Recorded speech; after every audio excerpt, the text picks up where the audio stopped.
대체 진피를 이용한 음경 확대 수술을 한 뒤에 생체 과정이 어떻게 되는지 대체 진피의 가공 과정과 곁들여서 같이 설명을 좀 드리려고 합니다.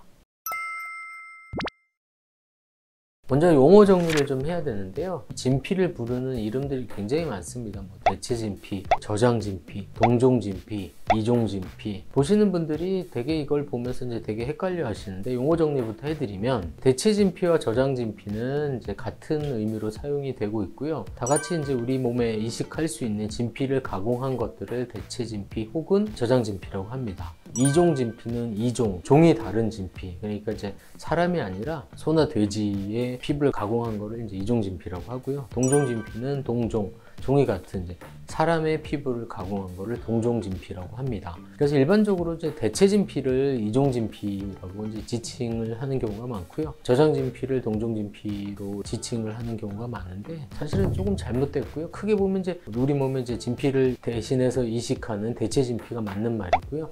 그 중에 이제 이종 진피, 동종 진피 이렇게 나눌 수 있다. 이렇게 정리를 하시면 될 것 같습니다.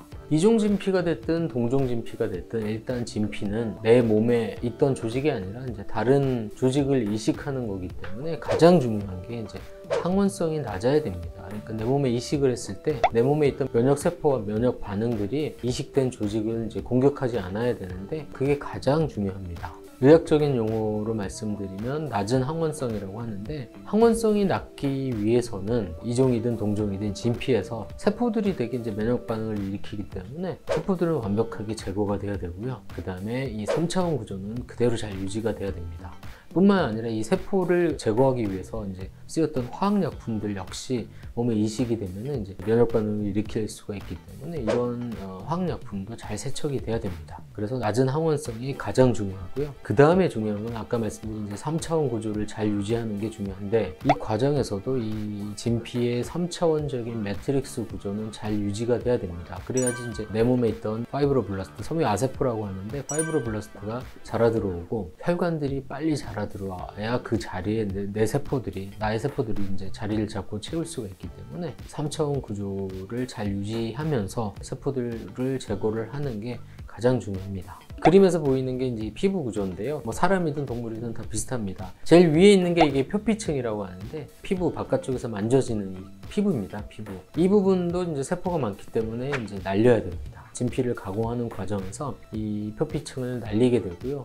그 다음에 여기까지가 진피고, 이 진피 아래에 있는 이제 피부 밑 조직이라고 하는데, 이 부분도 깨끗하게 날려야 됩니다. 그래서 이제 동종 진피든 이종 진피든 진피를 가공하는 과정을 보면 제일 먼저 이제 표피층을 날리게 되고요. 이것도 화학약품으로 날리게 됩니다. 그 다음에 밑에 있던 진피 하방에 있는 피부 밑 구조를 날리게 됩니다. 이종이든 동종이든 이제 진피 가공 과정을 보면요, 일단 이 표피하고 피부 밑 조직을 물리적으로 깨끗이 제거를 하고, 나머지는 이제 화학약품을 처리를 해서 제거를 하게 됩니다. 그 다음에 세척을 하고, 진피 속에도 이제 세포들이 차 있고 항원으로서의 역할을 할 수 있던 이런 세포들이 많이 있을 수가 있기 때문에 진피 안에 있던 세포들도 화학약품을 이용해서 깨끗하게 제거를 하게 됩니다. 그래서 여러 번 세척을 해서 이 제거 과정에 남아있던 화학약품들이 남아있지 않도록 깨끗이 세척을 한 뒤에 동결 건조를 하게 되는데, 이게 대체 진피입니다. 이게 이제 대체 진피라고 불리는 제품들인데요. 이게 이제 초창기에는 사실은 이 대체 진피가 이식이 됐을 때 거부 반응이 상당히 심했습니다. 그 당시에는 이 세포들을 제거할 수 있는 의학적 기술이 이제 충분하지 않았기 때문에 대체 진피를 이식을 해서 항원성이 높았기 때문에 면역 반응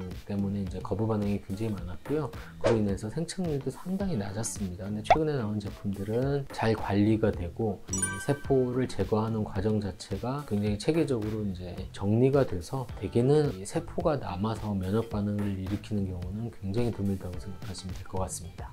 그래서 이 대체 진피가 몸에 이식이 되게 되면 제일 먼저 이제 파이브로블라스트라고 불리는 섬유 아세포가 진피의 3차원 구조 안으로 자라 들어오게 됩니다. 이 섬유 아세포는 이 그림처럼 이렇게 생겼는데요. 이거는 저희가 눈으로 확인할 수 있는 문제는 아니고 현미경으로 봐야 조직학적으로 확인되는데, 얘네들이 들어와서 하는 일은 뭐냐면, 대체 진피를 가공하는 과정에서 최소한의 3차원 구조만 남기고 대부분의 세포들이 다 제거가 됐기 때문에 우리 세포들이 차기 위한 공간으로서는 좀 적절하지가 않습니다. 그래서 이 섬유 아세포들이 새로운 섬유들을 이제 생산해서 이 3차원 구조를 재가공, 조금 더 의학적 용어로 말씀드리면 이제 기질 리모델링이라고 하는데요. 3차원 섬유 아세포들이 섬유 조직들을 리모델링하는 과정이다 라고 생각하시면 될 것 같습니다. 기질 리모델링이 끝나고 나면 그 다음에 이제 자기 혈관들이 자라오게 됩니다. 혈관들이 이제 리모델링된 이 기질 안으로 자라 들어오게 되는데, 이 과정을 이제 재혈관화라고 합니다. 이 재혈관화가 이제 끝나고 나면 그 다음에 뇌세포들이 그 자리에 자리 잡게 되는 겁니다. 그래서 이 과정을 이제 재세포화라고 하는데, 재세포화까지 완료가 돼야 생착이 완료가 되는 겁니다. 그러니까 이제 생착의 과정을 쉽게 말씀드리면 기질 리모델링, 재혈관화, 재세포화 이런 과정을 거쳐야지 생착이 완료가 되고 이식된 이제 진피가 자기 조직화 되는 겁니다. 예전에도 제가 이제 다른 영상에서 말씀을 드린 적이 있는데요. 진피의 가공과 생착 과정을 생각을 해본다면 동종 진피가 생착에 더 유리하다고 생각을 하시는데, 사실은 이제 동종이든 이종이든 이 가공이 얼마나 잘 됐느냐, 항원이 얼마나 잘 깨끗하게 처리가 되고 남아있는 화학약품이 없으면서 3차원 구조가 잘 유지되느냐가 제일 큰 관건입니다. 사실은 이식을 할 때 자기 조직을 떼서 이식하는 게 가장 좋긴 합니다. 예를 들면 이제 내 엉덩이에서 살을 떼다가 이식하는 게 가장 좋긴 한데, 그러면 수술 과정도 굉장히 힘들어지고, 그 다음에 그 조직을 수술장에서 떼고 가공하는 과정이 이제 원활하지 않다 보니까 최근에는 자가 이식이 거의 시행되지는 않고 있습니다. 그래서 이제 진피를 이용한 음경확대 수술이 가장 흔하게 시행되고 있는데요. 일반적으로는 동종 진피를 더 선호하는 게 사실이지만, 동종이든 이종이든 그것보다 믿을만한 회사에서 믿을만한 재료를 가지고 프로토콜을 정확하게 지켜서 가공을 했느냐, 이게 더 훨씬 더 중요하다고 생각이 듭니다. 생착하는 과정에서 제일 중요한 것은 금연입니다. 이 아까 말씀드린 생착의 과정에서 재혈관화 과정을 가장 방해하는 게 이제 담배이기 때문에 진피를 이용한 음경확대 수술을 하셨다면 반드시 금연을 하셔야 됩니다.